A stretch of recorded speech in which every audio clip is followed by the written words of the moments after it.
it's a small picture that we're living in, as you well know, and we're trying to stay focused on the things we can control here. And the excitement, of course, you can feel it in the air. All the captains coming into town, and there'll be a buzz playing at home. But we're concentrating actually on the things we can manage, and right now it's the way we play. So we've activated with some good meetings already this morning, and a few more tonight, and then off we go. Which goalie are you going to be going with tonight? We're going to stay with Hutton tonight. You mentioned the other day, game in and game out. That's a lot to ask for these guys that play like that. But what gives you confidence that not only will they win like that, but that they'll keep doing that? Yeah, I mean, for us, the results need to be byproducts, and we want to feel a consistency in our game, whether we're on the road or at home. The Sabres hockey should be present, and it's going to be a grind and a while till we have it as habits all the time. We're going to expect to have bumps and bruises along the way, but we're quite confident going into the game tonight because of the commitment the players have been showing, and we expect that to continue. When you revisited the last game, what things stood out that maybe weren't as clear when you were in the moment in the game? Yeah.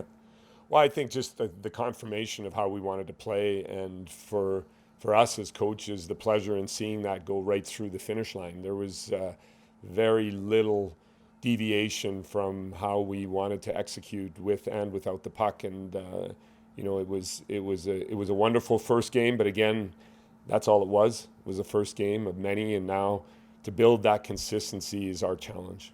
What's the challenge against New Jersey based on what you saw from the Devils in a wild opener for them? Well, for 35 minutes, you definitely saw the danger of that group and how potent they are offensively. They showed a different face down the stretch, which I'm sure their coaches will be working hard to correct. I think at this time of year, everybody's looking for consistency through 60 minutes, and we're looking at the strength they showed and the power they showed at that start of the game, and we're respecting that as we prepare for this one. You always certainly focus on your own game. When you watch a team like that have a game like that, and it's a back-to-back, how much do you say to yourself, boy, the start just got heightened even more for both sides? Yeah. Well, I think that if you look at the way the history line of a game like that, you have to just ignore that as a coach. We need to see what they're trying to do when they play their A game, and you have to expect their A game for 60 minutes. So that's what we're doing, is we're picking the best of what they did.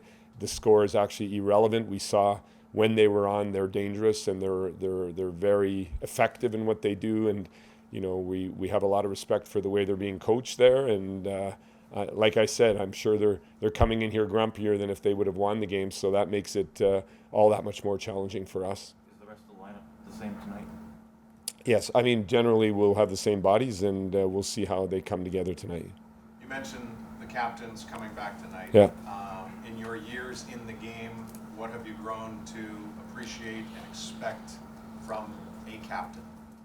Yeah, I mean, I think it depends on the group, actually. If you look at our group, it's clear that Jack is our captain, but there's a large supportive group there of experienced players helping in the process. You have some captains, after they've been in a role for 5, 6, 7 years, that really become extended arms of the coaching staff, and there's no two captains the same. I think a lot of it has to do with the individual, but then also with the team that he happens to be leading, and where that team is in its evolution. If the team has been a perennial playoff team for 5 years, it's a different task than if you're a group like us reaching for that space. So I think they're all unique individuals, and it'll be good to have them around us tonight and see them after the game. We won't have much contact before other than the introductions, but I look forward to mixing with that group after tonight for sure. I know you guys have a ton of time to practice making a power play throughout training camp. How do you feel about that group, those special teams units? Yeah. Well, because of the way we really wanted to see the depth of the organization, the power plays were moving targets through the exhibition, and now it's been nice to have a week working in the units, and we've got backup on each unit, so they're not just the 5 you're seeing. There's going to be 6 or 7 players working in those units in preparation, depending on what the game calls for, the opposition's doing. We're going to be continuing to deepen that. Our penalty kill units are now established too, with some depth behind them, and it feels good that we we can really get some synergy going in those very important teams that really were the deciding factor in Pittsburgh.